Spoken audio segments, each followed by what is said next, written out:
नमस्कार स्टूडेंट्स, सभी को नमस्ते। मैं जितेंद्र अहम्पा ऑनलाइन यूट्यूब चैनल में आप सभी स्टूडेंट्स का, मित्रों का स्वागत करता हूं। स्टूडेंट्स, अपन पढ़ रहे थे पिछली क्लासेस में गुर्जर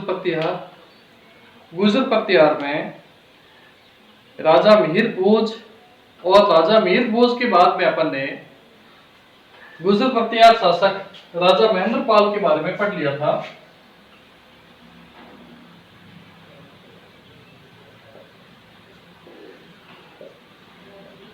ठीक है, अब उससे आगे अपन पढ़ते हैं राजा महेंद्र पाल के बाद आगे नेक्स्ट। साथियों, थोड़े से इसकी कंटिन्यूटी याद कर लेते हैं, पहले इसको देख लेते हैं आगे से आगे कौन कौन से शासक बने थे उससे संबंधित। ठीक है, देखो स्टूडेंट्स, अपन ने राजा महेंद्र पाल फर्स्ट के बारे में पढ़ लिया था, जो 1885 टू 910 तक 910 तक शासक रहे। अपन ने इनके बारे में पढ़ा था। इनके दरबार में इनके गुरु राजशेखर थे, जो कि एक महान विद्वान थे। पुस्तकें लिखी, काव्य मीमांसा, कपूर मंजरी, भुवन कोश, विदुषार भंजिका, बाल रामायण, बाल भारत। ठीक साथियों, जो बाल भारत है उसे प्रचंड पांडव भी कहते हैं। आपको मैंने ये भी बताया था कि महेंद्र पाल के गुरु जो राजशेखर थे, राजशेखर जो इनके गुरु थे, उन्होंने जो पुस्तकें लिखी उसमें एक जो कपूर मंजरी है, यह आपके प्राकृत भाषा में है, प्राकृत भाषा में है। अन्य सभी जो मैंने ग्रंथों के नाम बताए हैं, अन्य सभी जो ग्रंथ बताए हैं, अन्य सभी संस्कृत भाषा में है, संस्कृत भाषा में है। ये अपन ने बात कर ली थी।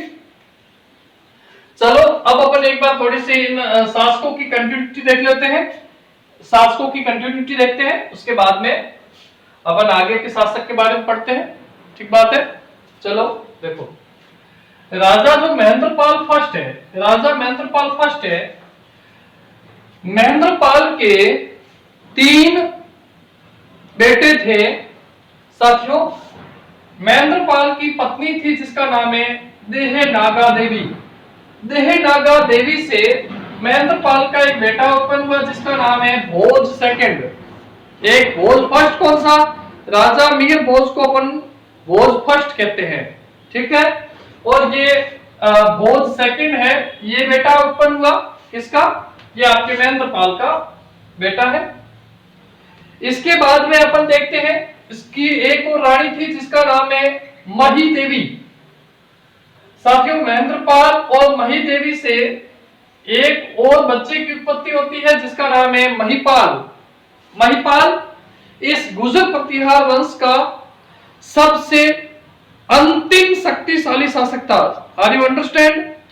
सबसे अंतिम शक्तिशाली शासक। सबसे अंतिम शासक कौन था? ये यशपाल। किंतु अंतिम शक्तिशाली शासक कहेंगे तो किसको कहेंगे? महिपाल को। ठीक बात है। और उसके बाद में ये एक बेटा था किसका? महेंद्र पाल का, जिसकी अपने को जानकारी रक्षेत्र अभिलेख से मिलती है, रक्षेत्र अभिलेख से मिलती है। और इस बच्चे का नाम था, इस बेटे का नाम था विनायक पाल। विनायक पाल। चलो, अब देखे महेंद्र पाल 910 में इनकी मृत्यु हो जाने के बाद में अगला शासक इनका बेटा भोज सेकंड बनता है। भोज सेकंड अगला शासक बनता है। ठीक, भोज सेकंड। भोज सेकंड के बाद में अगला शासक, इस भोज सेकंड का सौतेला भाई, मतलब मां अलग अलग है, पिता एक है, जिसका नाम है महिपाल। महिपाल शासक बनता है। और साथियों, इस महिपाल के बाद में इसका तीसरा बेटा जिसका नाम है विनायक पाल शासक बनता है। ठीक बात है, विनायक पाल शासक बनता है। इस विनायक पाल के बाद में इस विनायक पाल की एक जो पत्नी थी जिसका नाम है देवाही देवी। कौन सी देवी? देवाही देवी। साथियों, इस विनायक पाल की पत्नी देवाही देवी से एक बेटे की उत्पत्ति हुई जिसका नाम है महेंद्रपाल सेकंड। क्या नाम है? महेंद्रपाल सेकंड। साथियों, इस विनायक पाल के बाद में जो अगला शासक बनता है जिसका नाम है महेंद्रपाल सेकंड, जो कि विनायक पाल का बेटा था। ठीक बात है साथियों। ये फर्स्ट महेंद्रपाल के बाद में अगला शासक ये भोज सेकंड के बाद में महिपाल के बाद में महिपाल फर्स्ट अपन कह सकते हैं। उसके बाद में विनायक पाल, ठीक है, और ये भी विनायक पाल फर्स्ट, ये शासक बनते हैं। विनायक पाल के बाद में विनायक पाल का बेटा महेंद्रपाल सेकंड शासक बनता है। साथियों, उसके बाद में इस महिपाल का एक बेटा है, एक का नाम है देवपाल और एक का नाम है विजयपाल।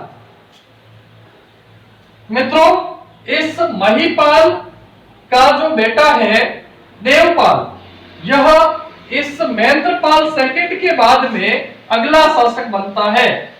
ठीक है, सबसे पहले कौन? महेंद्रपाल फर्स्ट, उसके बाद में भोज सेकंड, उसके बाद महिपाल फर्स्ट, उसके बाद में विनायक पाल के बाद में महेंद्रपाल सेकंड और उसके बाद में देवपाल शासक बनता है। साथियों, इस देवपाल के पश्चात इस महेंद्रपाल का बेटा है जिसका नाम है विनायक पाल सेकंड, ये शासक बनता है। विनायक पाल सेकंड शासक बनता है। इसकी जानकारी, विनायक पाल सेकंड की जानकारी 954 ईस्वी के खजुराहो अभिलेख से मिलती है। मध्य प्रदेश में खजुराहो, और साथियों वहां से प्राप्त अभिलेख विनायक पाल सेकंड की जानकारी खजुराहो अभिलेख से प्राप्त होती है। कौन सा? खजुराहो अभिलेख।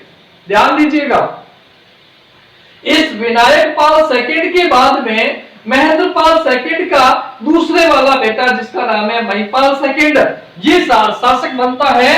955 ईस्वी के बयाना अभिलेख से इसकी जानकारी मिलती है कि विनायक पाल सेकंड के बाद में महिपाल सेकंड है वो अगला शासक बना। 955 ईस्वी का बयाना अभिलेख, बयाना भरतपुर के अंदर। हाँ, चलो नेक्स्ट। इस महिपाल सेकंड के बाद में, मतलब ये साथियों 955 में इसका देहांत हो गया था। ठीक है, और उसके बाद में यह जो महिपाल का दूसरे वाला बेटा देवपाल तो हो गया था, खत्म हो गया था साथियों। इसकी मृत्यु के बाद में ये विनायक पाल और महिपाल ने अधिकार कर लिया था। विनायक पाल सेकंड है और महिपाल भी सेकंड है। साथियों, इस महिपाल सेकंड के बाद में अगला शासक बना विजयपाल। कौन सा पाल स्टूडेंट्स? विजयपाल। कौन है विजयपाल? महिपाल फर्स्ट का बेटा है। साथियों, विजयपाल के बाद में इसका बेटा राज्यपाल बनता है। राज्यपाल के बाद में साथियों ये त्रिलोचन पाल, जो कि 1019 से 1027 तक शासक रहता है। और उसके बाद में साथियों अंतिम शासक है जिसका नाम है यशपाल। साथियों ध्यान दीजिएगा, जिस समय हिंदुस्तान पे 17 बार गजनवी ने आक्रमण किया था, तो साथियों उसने कन्नौज के ऊपर भी आक्रमण किया था। उस समय शासक था राज्यपाल शासक था। ध्यान दीजिएगा, राज्यपाल के बाद में त्रिलोचन पाल, और त्रिलोचन पाल के बाद में साथियों जो अंतिम शासक, गुर्जर प्रतिहार वंश का अंतिम शासक, कन्नौज की जो ब्रांच है उसका, कन्नौज की शाखा का अंतिम शासक जिसका नाम है यशपाल अंतिम शासक था। साथियों 1036 ईस्वी के अंदर, 1036 ईस्वी के अंदर जो इलाहाबाद के जो कड़ा अभिलेख से अपने को जानकारी मिलती है और इस अंतिम शासक यशपाल की मिलती है। यशपाल की ध्यान दीजिए, विनायक पाल सेकंड शासक था।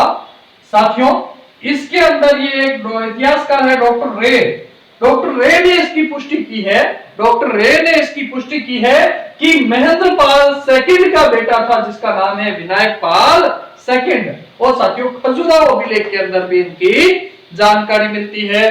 तो साथियों अपन ने यह कुछ जो महेंद्र पाल के बाद में शासक बने हैं गुर्जर पतियार वंश के, उनकी अपन ने कंटिन्यूटी देखी है। उसके बाद में अब साथियों अपन एक एक के बारे में बात करते हैं।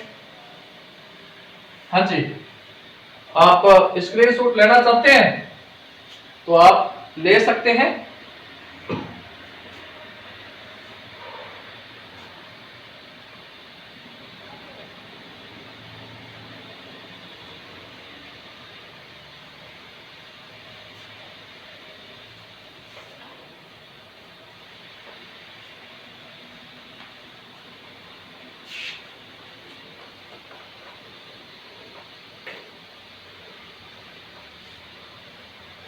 साथियों अपन ने कुछ गुर्जर पतियार वंश के शासकों की पहले भी बात कर ली थी। जो शेष बचे हुए शासक हैं उनसे संबंधित आगे की क्लास के अंदर अपन पढ़ रहे हैं, जो साथियों एक दो क्लासेस के अंदर ये पूरा हो जाएगा टॉपिक। ठीक बात है। चलो अब अपन आगे देखते हैं। हाँ जी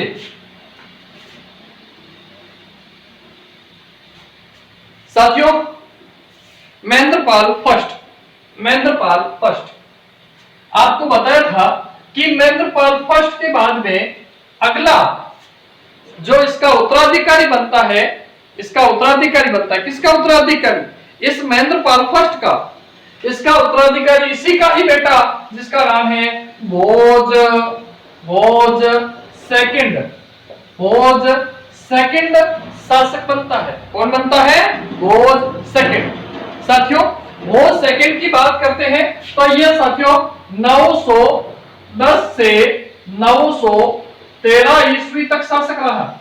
910 से 913 ईस्वी तक भोज सेकंड जो महेंद्र पाल फर्स्ट का बेटा था यह शासक रहा। अब साथियों अपन देखते हैं इसकी जानकारी अपने को कहां से मिलती है। इस भोज सेकंड की अपने को जो जानकारी मिलती है उसका ध्यान दीजिएगा साथियों। एक एशियाटिक सोसाइटी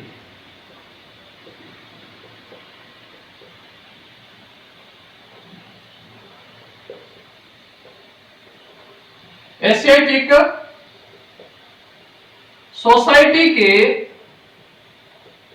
प्राप्त ताम्रपत्र से एशियाटिक सोसाइटी के ताम्रपत्र से अपने को इस महेंद्र पाल के बाद में शासक बने राजा भोज सेकंड की अपने को जानकारी मिलती है। किससे मिलती है जानकारी? एशियाटिक सोसाइटी के ताम्रपत्र से अपने को भोज सेकंड की जानकारी प्राप्त होती है। अब साथियों देखो इस भोज की मृत्यु ये सिर्फ और सिर्फ साथियों 13 साल शासक रहा। और साथियों अगला शासक बनता है इस महेंद्र पाल का दूसरा बेटा जिसका नाम है महिपाल। क्या नाम है? महिपाल अगला शासक बनता है। महेंद्र पाल फर्स्ट, भोज सेकंड और साथियों महिपाल फर्स्ट, ये आपके महिपाल फर्स्ट शासक बनता है। अब अपन पढ़ेंगे महिपाल फर्स्ट के बारे में। अरे किसके बारे में स्टूडेंट्स? महिपाल फर्स्ट के बारे में अपन पढ़ेंगे। देखो महिपाल फर्स्ट का सबसे पहले अपन टाइम पीरियड देख लेते हैं। महिपाल फर्स्ट का टाइम पीरियड ये 913 से लेकर के 944 तक साथियों ये शासक रहा महिपाल फर्स्ट। साथियों अब अपन देखते हैं इस महिपाल फर्स्ट के बारे में। ठीक बात है। चलो यहां समझ में आ गया। ये दोनों बेटे हैं किसके? महेंद्र पाल के बेटे हैं। महेंद्र पाल फर्स्ट के बाद में भोज सेकंड और उसके बाद में महिपाल फर्स्ट ये शासक बनता है। देखते हैं हेडिंग लगाओ साथियों Mahipal first.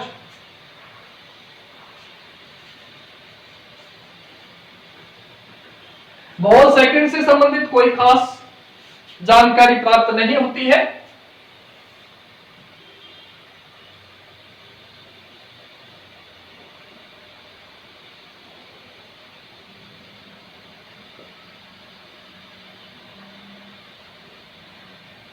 Mahipal first, Mahipal first. चलो देखते हैं महिपाल फर्स्ट के बारे में। ठीक है, महिपाल फर्स्ट के बारे में देखते हैं।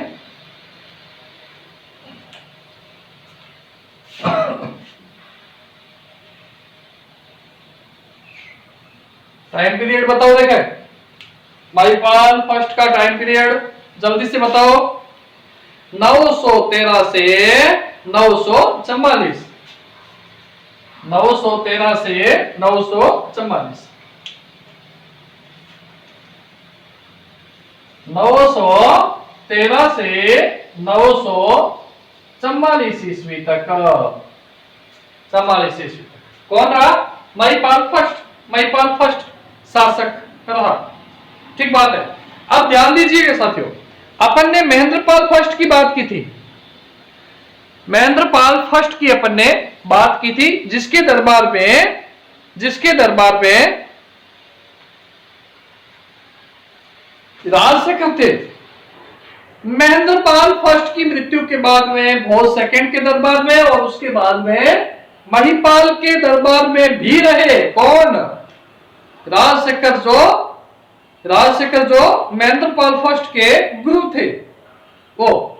ठीक है साथियों, गुरु की महिमा बड़ी अपार है और साथियों मैं अपने गुरु को कभी भूलता भी नहीं हूं। और साथियों आप भी अपने गुरु का सम्मान करें।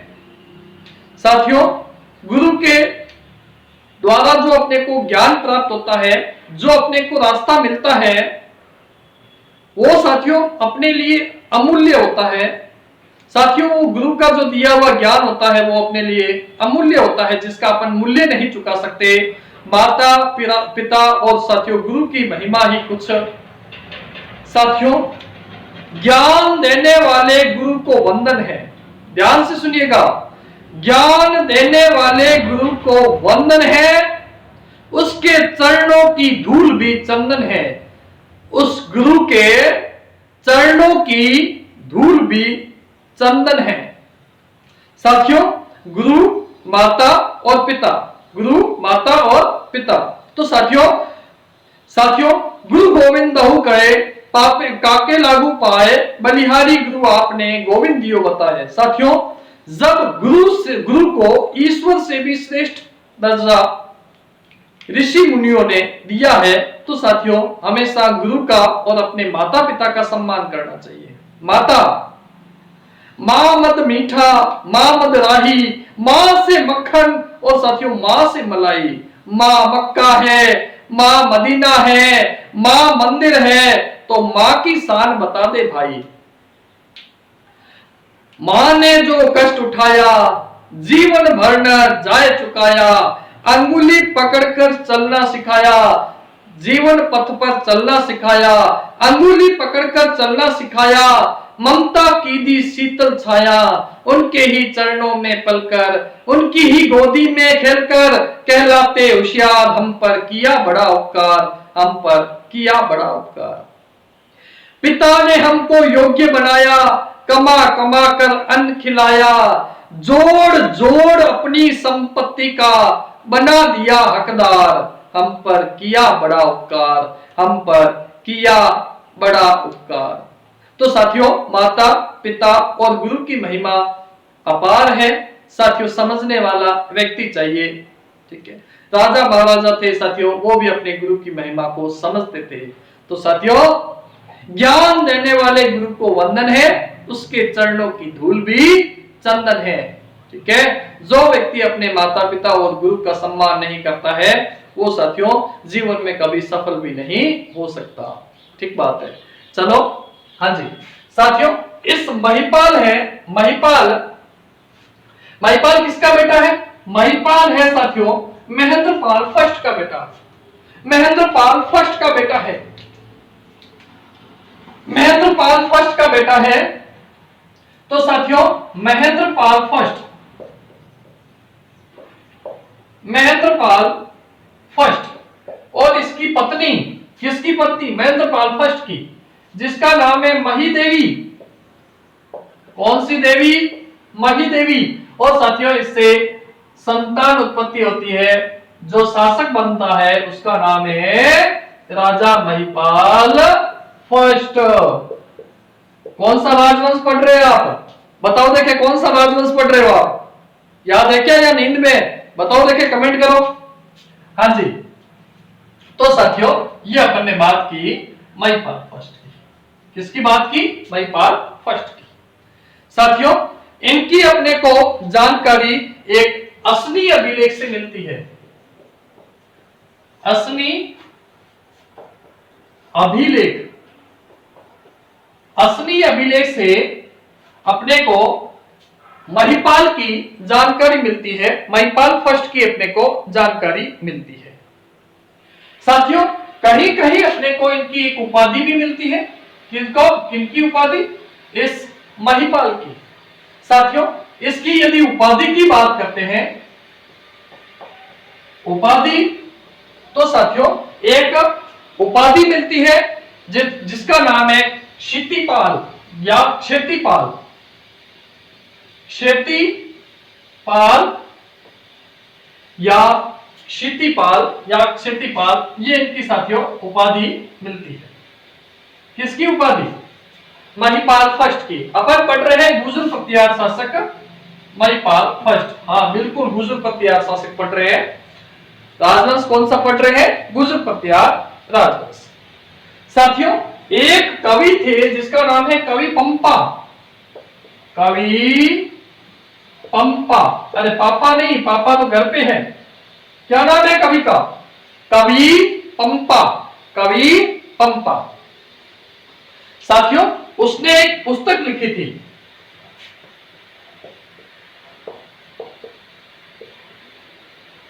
जिसका नाम है विक्रमार्जुन विजय। क्या नाम है पुस्तक? उनकी पुस्तक है विक्रमार्जुन विजय। किसकी पुस्तक है साथियों? कवि पंपा की। कवि पंपा की पुस्तक है विक्रमार्जुन विजय। कौन सी पुस्तक है? विक्रमार्जुन विजय। और इस कवि पंपा ने इस महिपाल के लिए गुर्जर शब्द का प्रयोग किया है। ध्यान से सुनिएगा, कवि पंपा ने गुर्जर शब्द का प्रयोग महिपाल फर्स्ट के लिए कौन सी पुस्तक में किया? विक्रमार्जुन विजय पुस्तक में। वापिस ध्यान से सुनिएगा, कवि पंपा ने महिपाल फर्स्ट के लिए गुर्जर शब्द का प्रयोग विक्रमार्जुन विजय पुस्तक में किया है। विक्रमार्जुन विजय पुस्तक में किया है। ये साथियों एक महत्वपूर्ण फैक्ट है, ध्यान से सुनिएगा। मैंने आपको बताया कि जो अपने महेंद्रपाल फर्स्ट है, इसके गुरु का नाम था राजशेखर। अभी अपन ने थोड़ी देर पहले इसकी पुस्तकों के नाम बताए थे, काव्य मीमांसा, कपूर मंजरी, भुवन कोश, बाल रामायण, बाल भारत, विदुषाल भंजिका। ठीक बात है, ध्यान से सुनिएगा। ये महेंद्रपाल के दरबार में रहे। महेंद्रपाल के बाद में साथियों ये आपके भोज सेकंड के दरबार में रहे, मतलब भोज सेकंड के समकालीन थे। भोज सेकंड 3 वर्ष शासक किया, 3 वर्ष शासन किया। उसके बाद में अगला शासक बनता है जिसका नाम है महिपाल फर्स्ट। महिपाल फर्स्ट। तो साथियों ये क्वेश्चन आ चुका है, ध्यान से सुनिएगा, ये प्रश्न आ चुका है। और उसमें ऑप्शन में ये था कि राजशेखर किसके दरबार में थे। ये क्वेश्चन आ चुका है, ध्यान से सुनिएगा। जो आपको इंपॉर्टेंट बताता हूं उसको याद कर लीजिएगा, रख लीजिएगा साथियों। हाँ, एक चीज और देखिएगा, मैंने कल एक वीडियो अपलोड किया था जिसमें राजस्थान जीके के 200 क्वेश्चन डाले हैं, सिर्फ और सिर्फ 200 क्वेश्चन। उसके क्वेश्चनों के अंदर भी उत्तर दिए हुए हैं और साथियों उसके अलग से भी क्वेश्चन बना करके मैंने उस हिसाब से सेट किया है, ताकि उसके ऐसे भी क्वेश्चन है जो इसमें मैंने क्वेश्चनों के अंदर कुछ चीजें डाली है तो सीधी क्वेश्चन उनसे भी आते हैं। 200 क्वेश्चन है स्टूडेंट्स, ज्यादा तो कुछ नहीं कह रहा हूं, रट लेना। आप चाहे कौन सा भी एग्जाम दो, आपको एज इट इज उसमें से काफी कुछ क्वेश्चन मिल जाएंगे। तो साथियों पिछले वीडियो में जाकर के वो क्वेश्चन रट लेना, हो सके तो अपनी कॉपी के अंदर लिख देना और एग्जाम देने जाओ उससे पहले उसको एक बार रीडिंग मार के जाना, आपको उसमें से क्वेश्चन मिल जाएंगे। साथियों 10 साल का जो कोचिंग लाइन का अनुभव है, तो साथियों मुझे इतना अच्छे से पता है कि क्वेश्चन स्टूडेंट्स का कहां से पुटअप होगा और वो किस हिसाब से क्वेश्चन सही करेगा। समझ में आया? किसके दरबार में थे? यह प्रश्न आ चुका है, यह प्रश्न आ चुका है, इसलिए मैंने आपके लिए यह क्वेश्चन डाला है। और साथियों ये आपके सामने फैक्ट डाले हैं कि एक तो महेंद्रपाल फर्स्ट के दरबार में थे कौन? राजशेखर, और इस उसके बाद में भोज सेकंड, और उसके बाद में थर्ड शासक है जिसका नाम है महिपाल फर्स्ट। साथियों इन तीनों के दरबार के अंदर इस महेंद्रपाल फर्स्ट के गुरु राजशेखर थे, महान विद्वान थे, महान विद्वान थे। ठीक है, इस महिपाल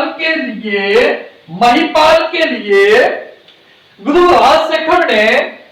राजशेखर ने साथियों कुछ उपाधियों का प्रयोग किया, कुछ अलग से शब्द लिखे। रघुवंश मुकुटमणि शब्द का प्रयोग किया। राजशेखर ने शासक महिपाल फर्स्ट के लिए एक शब्द का प्रयोग किया, वो है, ध्यान से सुनिए, रघुवंश मुकुटमणि। वापस ये क्वेश्चन आया तो ध्यान से सुनिएगा। राजशेखर ने किस गुजर पतियार शासक के लिए रघुवंश मुकुटमणि शब्द का प्रयोग किया? आंसर क्या होगा? महिपाल फर्स्ट। तो साथियों इस महिपाल फर्स्ट के लिए गुरु राजशेखर ने एक शब्द का प्रयोग किया, वो लिखा है रघुवंश मुकुट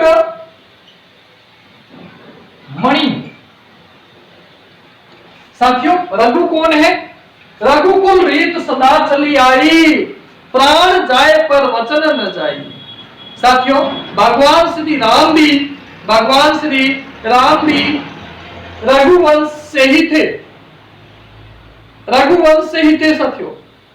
ठीक, और साथियों यह जो गुजर पतिहार जो शासक है वो स्वयं को भगवान श्री राम के छोटे भाई लक्ष्मण के वंशज मानते हैं, और लक्ष्मण के वंशज मानने के कारण साथियों ये शब्द रघुवंश मुकुटमणि शब्द का प्रयोग किया है इस महिपाल के लिए। और किसने किया है? राजशेखर ने। ठीक है साथियों, इस महिपाल के लिए गुरु राजशेखर ने एक और शब्द का प्रयोग किया है, वो ध्यान से सुनिए। साथियों आर्यावर्त का महाराजा धीराज महिपाल को आर्यावर्त का महाराजा धीराज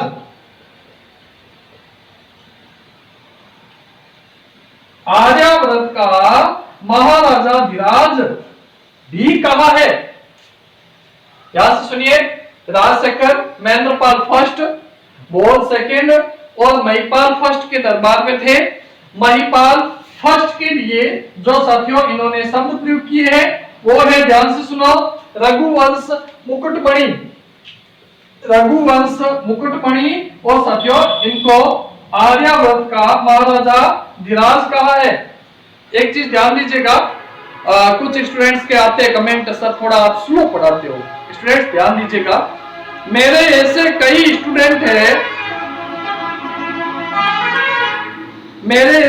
स्टूडेंट्स हैं जो कि जो कि एंड टू एंड जो नोट्स बनाते हैं, तो मुझे हल्का सा उनको उनके दिमाग में फीड करते हुए और उनकी लिखने की स्पीड के अकॉर्डिंग मैं थोड़ा सा पढ़ाता हूं। तो आप भी नोट्स बनाइएगा, व्यवस्थित नोट्स बनाओ। मुझे विश्वास है कि इसमें से क्वेश्चन बाहर नहीं जाएगा। नहीं जाएगा इसका मतलब नहीं जाएगा, अभी तक तो गया नहीं है, कोई आया तो मैं आपके लिए और नए क्वेश्चन बना दूंगा। ठीक बात है। तो साथियों, राजशेखर ने महिपाल फर्स्ट के लिए रघुवंश मुकुटमणि शब्द का भी प्रयोग किया है।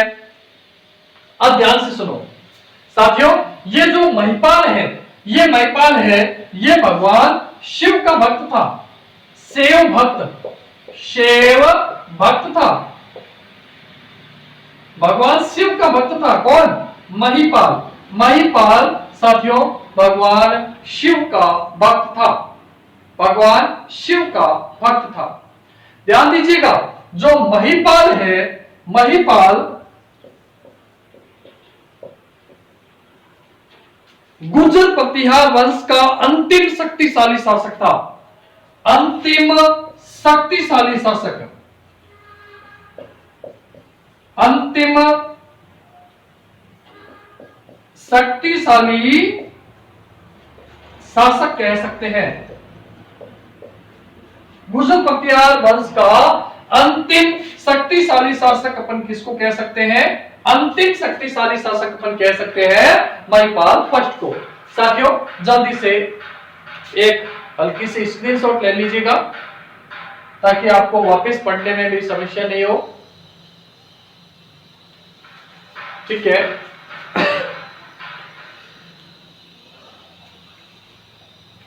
ले ली होगी संभवतः, आपने स्क्रीनशॉट मिटा दे।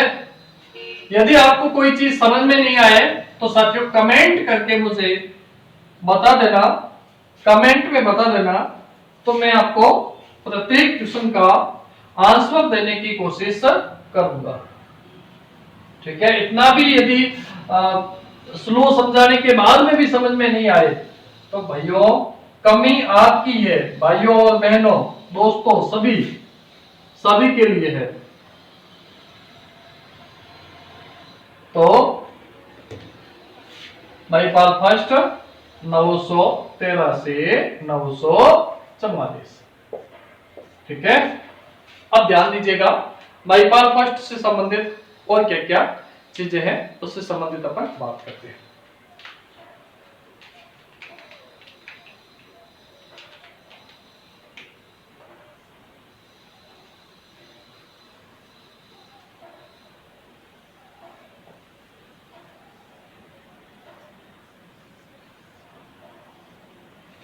ठीक बात है। हिंदुस्तान, भारत प्यारो, भारत। ठीक है, हिंदुस्तान। चलो देखते हैं अपन इसमें। साथियों मैं ये मैप बना करके ये बताना चाहता हूं, ये ग्रीन कलर है, ये आप इस मैप के अंदर आपको गुर्जर प्रतिहार वंश का संकेत देगा। तो गुर्जर प्रतिहार वंश का राजवंश शासन कहां है इस चीज को देखिएगा। ये आपके राजस्थान, आपके भीनमाल, जालौर, मंडोर के आसपास है। ठीक है, चलो नेक्स्ट साथियों आपके मध्य प्रदेश वाला मालवा क्षेत्र है और राजा मीर भोज ने कन्नौज को अपनी स्थायी राजधानी बना दिया था। यह 3 स्थान कौन कौन से वापस देखिएगा। एक तो आपके ये आपके राजस्थान का दक्षिणी भाग, ये मंडोर के आसपास वाला क्षेत्र, भीनमाल, जालौर इनकी राजधानी थी, आपको पता है। और ये आपके गुजरात का उत्तरी भाग है, ये मालवा। कौन सा लवा? मालवा। अब एक चीज का ध्यान दीजिएगा, आप सोचोगे कि सर आपने तो बताया चलो राजस्थान है ये, और हमने तो ये पढ़ा है कि यहाँ पे जब 913 से 944 की बात आती है तो यहाँ पे तो मेवाड़ राजवंश था, मेवाड़ का शासन था। ध्यान से सुनिएगा स्टूडेंट्स, मेवाड़ गुर्जर प्रतिहार वंश के जो शासक है उनके गुहिल उस समय सामंत थे, इन्होंने अपनी स्वतंत्र सत्ता स्थापित नहीं की थी। ठीक बात है। तो इनके सामंत थे, गुजर पतियार वंश के शासकों के ये जो गुहिल है ये इनके सामंत थे। अजमेर के चौहान भी इनके सामंत थे, अजमेर के चौहान भी सामंत थे।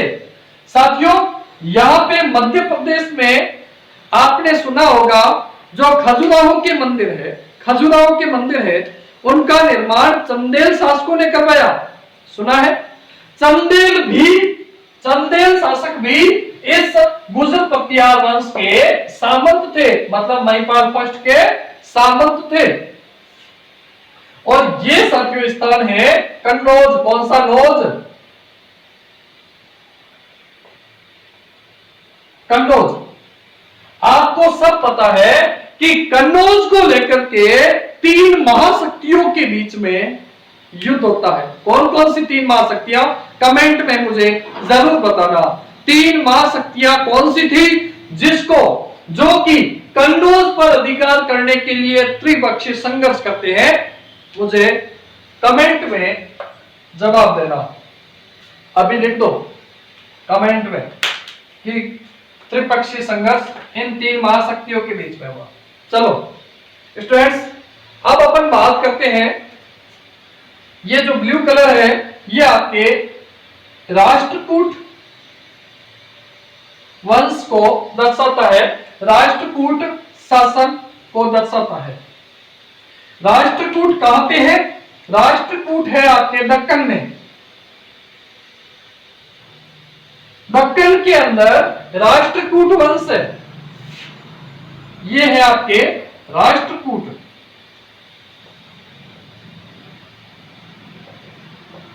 यहां पे साथियों राष्ट्रकूट राजवंश है, राष्ट्रकूट राजवंश है।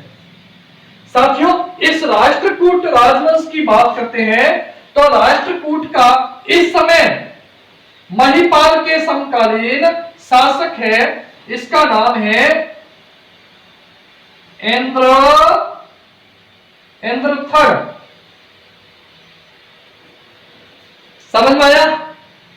महिपाल जिस समय शासक है, इस समय राष्ट्रकूट शासक है जिसका नाम है इंद्रथड़। इंद्रथड़, ठीक है। तो ये आपके इंद्रथड़ शासक है राष्ट्रकूट का। और साथियों, अपने गुजर पतियार वंश ने अपनी राजधानी बना दी थी कन्नौज को। साथियों, कन्नौज गुजर पतियार वंश की राजधानी है। और साथियों, यहां पे कन्नौज का शासक शासन कर रहा है जिसका नाम है राजा महिपाल फर्स्ट। राजा महिपाल फर्स्ट कन्नौज में शासन कर रहा है। ठीक है साथियों, यहां पे मध्य प्रदेश के अंदर एक साथियों चंदेल राजवंश है।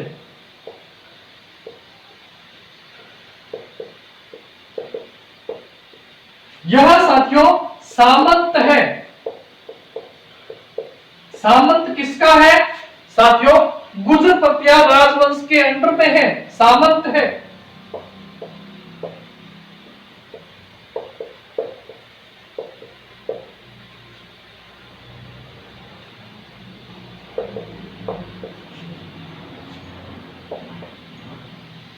सामंत कौन है? चंदेल। अब देखो, मैं आपको क्यों बता रहा हूं, सिर्फ 2 ही राजवंशों का क्यों बताया, इसको भी देखते हैं।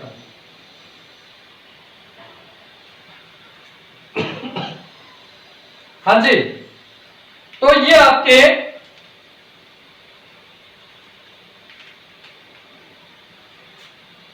दक्कन से आक्रमण शुरू करता है, कन्नौज की तरफ जाता है।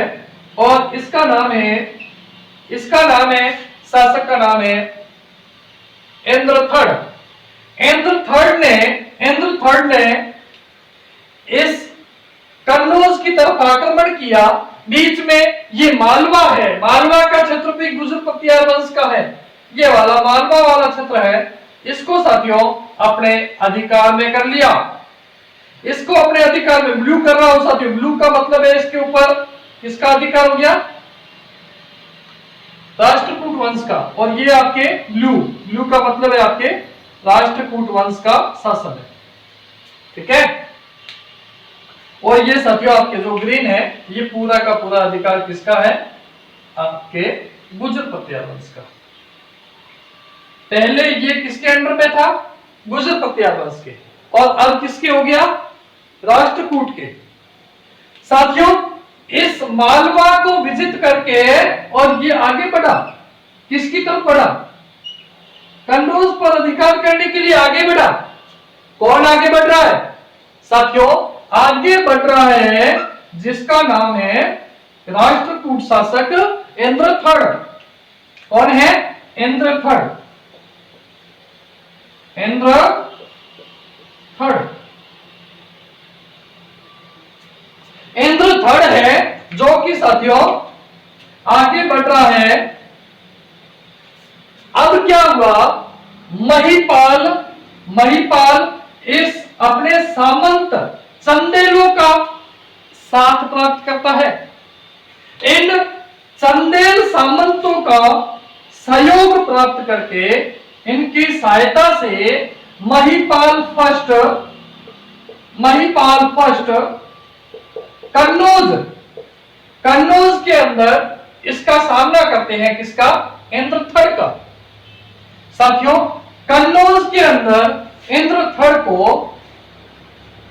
विजिट करने नहीं दिया जाता है, इसका मतलब इंद्र थर्ड को पराजित कर लिया कन्नौज के अंदर, किंतु मालवा पर इस इंद्र थर्ड ने अधिकार कर लिया था। ध्यान से सुनिएगा, इसको वापस सुनो। महिपाल फर्स्ट जो कि गुर्जर पतियार शासक है, इसने चंदेल सामंतों का सहयोग प्राप्त करके और इस राष्ट्रकूट शासक इंद्र थर्ड को पराजित किया, किंतु इस दक्कन के राष्ट्रकूट शासक इंद्र थर्ड ने मालवा पर अपना अधिकार स्थापित कर लिया था। कन्नौज को तो इन्होंने जीतने नहीं दिया, किंतु मालवा को बचा भी नहीं पाए। कौन, गुर्जर पतियार शासक महिपाल फर्स्ट, ठीक बात है। तो साथियों इनका राष्ट्रकूटों के साथ में जो संघर्ष होता है, इससे संबंधित अपन ने बात की राष्ट्रकूटों के साथ संघर्ष। किसका संघर्ष, राष्ट्रकूटों के साथ में किसका संघर्ष, राष्ट्रकूट राजवंश के साथ में जो आपके गुर्जर पतियार शासक जो महिपाल है फर्स्ट, इसके साथ में जो संघर्ष हुआ है, उससे संबंधित अपन ने ये चर्चा की कि ध्रुव जो थर्ड है, सॉरी इंद्र थर्ड है, ध्रुव नहीं इंद्र थर्ड है, इंद्र थर्ड ने मालवा को विजिट कर लिया जो कि गुर्जर पतियार राजवंश के अंडर में था, किंतु गुर्जर पतियार वंश ने कन्नौज को विजिट करने नहीं दिया। चंदेल सामंतों के सहयोग से, चंदेल सामंतों के सहयोग से इस इंद्र थर्ड को पराजित कर लिया कन्नौज के अंदर, किंतु इस राष्ट्रकूट शासक इंद्र थर्ड से मालवा को नहीं बचा पाए। इसका मतलब मालवा राजवंश है, सॉरी मालवा क्षेत्र है, वो इस गुर्जर पतियार राजवंश से निकल गया और जाकर के राष्ट्रकूट साम्राज्य का हिस्सा बन गया। ठीक बात है।